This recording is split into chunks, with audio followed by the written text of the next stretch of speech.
പശ്ചിമേഷ്യയിലെ സംഘർഷാവസ്ഥ ദിനംപ്രതി ഗുരുതരമാകുന്നതിനിടെ ഇസ്രായേൽ നടത്തിയതായി റിപ്പോർട്ട് ചെയ്യുന്ന ഇറാൻ ബുഷേഹർ ആണവ നിലയത്തെ ലക്ഷ്യമിട്ട മിസൈൽ ആക്രമണം അന്താരാഷ്ട്ര തലത്തിൽ വലിയ ആശങ്കകൾക്കും പ്രതിഷേധങ്ങൾക്കും വഴിവെച്ചിരിക്കുകയാണ്.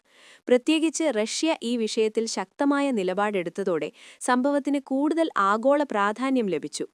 റഷ്യൻ വിദേശകാര്യ മന്ത്രാലയം പുറത്തിറക്കിയ പ്രസ്താവനയിൽ ആണവ നിലയങ്ങളെ ലക്ഷ്യമിട്ടുള്ള ഇത്തരം ആക്രമണങ്ങൾ അതീവ അപകടകരമാണെന്നും ഇത് ഒരു വലിയ ആണവ ദുരന്തത്തിനു വഴിവെക്കാമെന്നും മുന്നറിയിപ്പ് നൽകിയിട്ടുണ്ട്. ബുഷേഹർ ആണവ നിലയത്തിൽ ജോലി ചെയ്യുന്ന റഷ്യൻ സാങ്കേതിക വിദഗ്ധരുടെ സുരക്ഷയെക്കുറിച്ചും മോസ്കോ പ്രത്യേകമായി ആശങ്ക പ്രകടിപ്പിച്ചു. നിലയത്തിൽ പ്രവർത്തിക്കുന്ന വിദേശ ജീവനക്കാരുടെ ജീവൻ അപകടത്തിലാക്കുന്ന നീക്കങ്ങൾ അന്താരാഷ്ട്ര നിയമങ്ങളുടെ ഗുരുതര ലംഘനമാണെന്നും റഷ്യ ആരോപിച്ചു. ഈ വിഷയത്തിൽ നേരത്തെ തന്നെ മുന്നറിയിപ്പ് നൽകിയിരുന്ന വ്ളാഡിമിർ പുടിൻ മിഡിൽ ഈസ്റ്റിലെ സംഘർഷം ലോക സമ്പദ്വ്യവസ്ഥയെ വലിയ രീതിയിൽ ബാധിക്കുമെന്ന് ചൂണ്ടിക്കാട്ടിയിരുന്നു. 6 വർഷം മുൻപ് ലോകത്തെ പിടിച്ചുകുലുക്കിയ കോവിഡ്-19 മഹാമാരിയെപ്പോലെ തന്നെ ഈ യുദ്ധവും ആഗോള വ്യാപാര ശൃംഖലകളെ തകർക്കാനിടയാക്കാമെന്നായിരുന്നു അദ്ദേഹത്തിന്റെ വിലയിരുത്തൽ. പുടിന്റെ ഈ മുന്നറിയിപ്പ് ഇപ്പോഴത്തെ സംഭവ വികാസങ്ങൾക്കിടെ കൂടുതൽ പ്രസക്തമാകുന്നതായാണ് നിരീക്ഷകർ അഭിപ്രായപ്പെടുന്നത്. സംഭവവുമായി ബന്ധപ്പെട്ട് ഇറാൻ അധികൃതർ നൽകിയ വിശദീകരണം പ്രകാരം മിസൈൽ അവശിഷ്ടങ്ങൾ ബുഷേഹർ ആണവ നിലയത്തിന്റെ പരിസരത്തേക്ക് വീണെങ്കിലും ആണവ ചോർച്ചയോ വലിയ നാശനഷ്ടങ്ങളോ ഉണ്ടായിട്ടില്ല. ഇത് ഭാഗ്യകരമായ ഒഴിവാകൽ എന്ന നിലയിലാണ് പലരും വിലയിരുത്തുന്നത്. കാരണം ആണവ നിലയങ്ങൾ നേരിടുന്ന ചെറിയ തകരാറുകൾ പോലും വലിയ ദുരന്തങ്ങളിലേക്ക് വഴിമാറാൻ സാധ്യതയുള്ളതാണ്.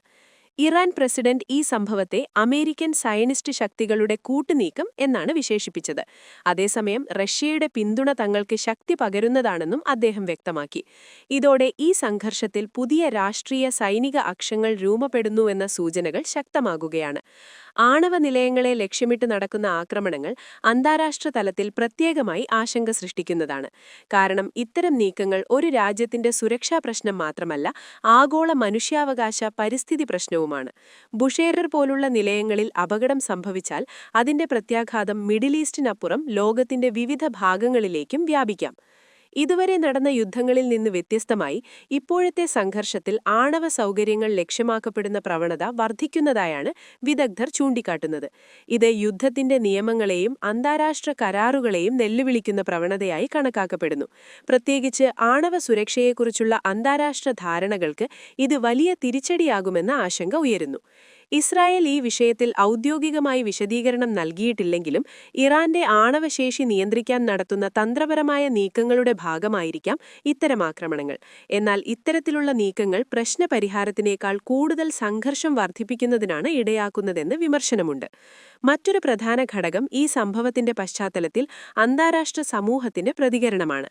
ഐക്യരാഷ്ട്രസഭയുൾപ്പെടെയുള്ള സംഘടനകൾ ഇതിനകം തന്നെ ജാഗ്രതാ നിലപാട് സ്വീകരിച്ചിട്ടുണ്ട്. ആണവ സുരക്ഷ ഉറപ്പാക്കാൻ അടിയന്തര ഇടപെടലുകൾ ആവശ്യമാണ് എന്ന ആവശ്യം ശക്തമാകുകയാണ്. ഇതിനൊപ്പം മിഡിൽ ഈസ്റ്റിലെ രാഷ്ട്രീയ സമവാക്യങ്ങളിലും മാറ്റങ്ങൾ സംഭവിക്കാനുള്ള സാധ്യതയുമുണ്ട്.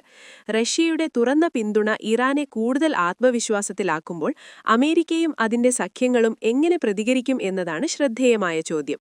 ഈ സംഘർഷം ഒരു പ്രാദേശിക യുദ്ധമായി തുടരുമോ അതോ ആഗോള തലത്തിലേക്ക് വ്യാപിക്കുമോ എന്ന ആശങ്കയും നിലനിൽക്കുന്നു. ആകെക്കൂടി ബുഷേഹർ ആണവ നിലയത്തെ ലക്ഷ്യമിട്ട ആക്രമണം ഒരു സൈനിക സംഭവം എന്നതിലുപരി ആണവ സുരക്ഷ, അന്താരാഷ്ട്ര നിയമം, ആഗോള രാഷ്ട്രീയം എന്നീ മേഖലകളെ ഒന്നിച്ചു ബാധിക്കുന്ന ഗുരുതര സംഭവമായി മാറിയിരിക്കുകയാണ്. വലിയ ദുരന്തമൊഴിവായത് താൽക്കാലിക ആശ്വാസമായിരിക്കുമ്പോഴും ഇത്തരത്തിലുള്ള ആക്രമണങ്ങൾ തുടർന്നാൽ ഭാവിയിൽ അതിന്റെ പ്രത്യാഘാതങ്ങൾ കൂടുതൽ അപകടകരമായിരിക്കും എന്നതാണ് വിദഗ്ധരുടെ മുന്നറിയിപ്പ്.